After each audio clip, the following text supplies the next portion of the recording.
What's your most memorable interaction with a stranger? I used to work at a small convenience store, and I was restocking shelves behind the counter when a scruffy-looking 4-year-old boy walked in. His clothes were dirty, worn out at the knees and elbows. He had messy brown hair and was clutching a crumpled $10 bill so tight I could see his knuckles turning white. He marched right up to the counter like he knew exactly what he was doing. He stood on his tiptoes, slapped the money down, and said in this tiny, serious voice, "I need cigarettes for my mommy, please. The red ones." At first, I honestly thought it was a joke, or that maybe his parents were outside, but when I leaned over the counter and really looked at him, my stomach dropped. He had that look you see sometimes in little kids who have had to grow up way too fast. His face was serious. His shoulders were stiff. He was doing a job, not playing. I knelt down to his level and asked gently, "Where's your mom, sweetheart?" He blinked at me like he didn't understand why I was even asking. "She's sick in bed. She can't stop coughing. She said these help her feel better." The way he said it, so matter of fact, made my heart hurt. His hands were scrubbed clean, but his fingernails were full of grime, like he had been trying to do chores or take care of things himself. Before I could figure out what to do, Mr. Gaines, the old guy who ran the stockroom, came out. He saw the kid, figured something was wrong right away, and handed him a juice box from the fridge while pretending it was a special treat just for him. Meanwhile, I pulled out my phone behind the counter and called for help. While we waited, I kept talking to the boy. His name was Ethan. He told me he and his mom lived just down there,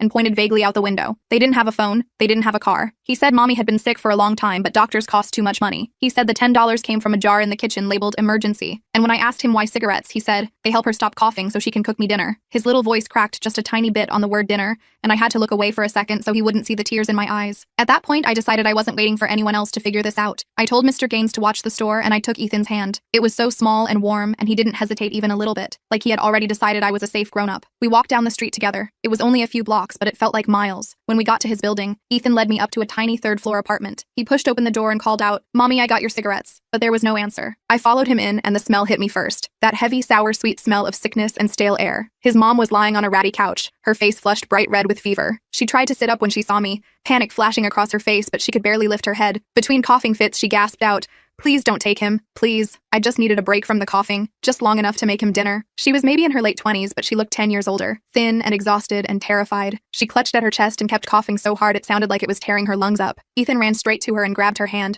squeezing it with all his strength. I stood there frozen for a second because I realized what I was seeing wasn't some neglectful monster. It was a woman who had completely run out of options. I called for an ambulance even though she begged me not to. She kept talking about the bills and how they couldn't afford it. I told her it didn't matter, and that she needed help right now, or else her son will be left without her. While we waited, Ethan knelt beside her, holding her hand and watching her with this serious little face. When the paramedics finally arrived and started getting her onto a stretcher, Ethan looked up at me with these big, hopeful eyes and said, "Will the cigarettes make mommy better now?" I swear my heart broke clean in half right there. I knelt down next to him and shook my head. I didn't trust myself to say anything else. That was 3 years ago. I still think about him all the time.